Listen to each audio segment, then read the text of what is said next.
আগামী টি-20 বিশ্বকাপে team India কোন জার্সি পরে মাঠে নামবে তা নিয়ে জল্পনা ছিল বহুদিন ধরে। শেষ পর্যন্ত সেই রহস্যের পর্দা ফাঁস হলো দক্ষিণ আফ্রিকার বিরুদ্ধে একদিনের ম্যাচের পর।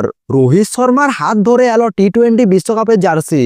আজকের ভিডিওতে জানাবো এই উদ্বোধন অনুষ্ঠান, রোহিতের মন্তব্য, সূর্যকুমার যাদবের অনুপস্থিতি, এই সব কিছু জানতে ভিডিওটি শেষ পর্যন্ত দেখুন। তাহলে চলুন শুরু করা যাক। বুধবার রায়পুরে ভারত ও দক্ষিণ আফ্রিকার দ্বিতীয় একদিনের ম্যাচে এক বিশেষ মুহূর্তে দেখা গেল লোকেশ রাহুলের ইনিংস শেষ হওয়ার পরেই মাঠে একটি ছোট অনুষ্ঠানের আয়োজন করা হয়। সেখানে রোহিত শর্মা আগামী দিনে টি-20 বিশ্বকাপের জার্সি উন্মোচন করেন।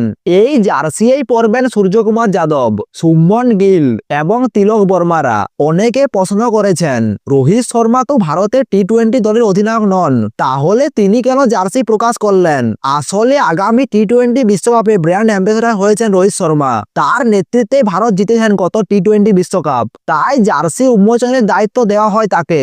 রোহিত শর্মার সঙ্গে অনুষ্ঠানে ছিলেন ভারতের তরুণ ব্যাটার তিলক বর্মা। গত এশিয়া কাপে ভারতের সব থেকে বড় ভূমিকা, তাই ভবিষ্যতে ভারতীয় দলকে সামনে রেখেই তিনিও ছিলেন এই অনুষ্ঠানে। এই অনুষ্ঠানে উপস্থিত ছিলেন ভারতীয় ক্রিকেট বোর্ডের সচিব দেবজিৎ সহকিয়া। তিনি রোহিত ও তিলক বর্মার হাতে এই জার্সি তুলে দেন। অনুষ্ঠানে রোহিত শর্মা বলেন, আমরা 2007 সালে প্রথম টি-20 বিশ্বকাপ জিতেছিলাম। এরপর দীর্ঘ 15 বছর অপেক্ষার পর আবার ট্রফি জিতলাম। এই পথটা খুবই সহজ ছিল না, গত বছর অসাধারণ জয় ছিল।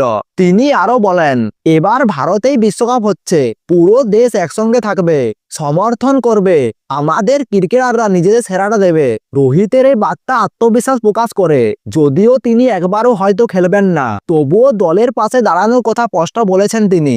অনেকে ভাবছেন টি-20 দলের অধিনায়ক তো সূর্যকুমার যাদব, তাহলে তিনি এই জার্সি উন্মোচন করতে পারতেন, কিন্তু তিনি লখনৌতে ছিলেন, মুম্বাইয়ের হয়ে মুস্তাক আলী ট্রফিতে খেলতে গিয়েছেন, তাই এই সময় রায়পুরে পৌঁছতে পারেনি।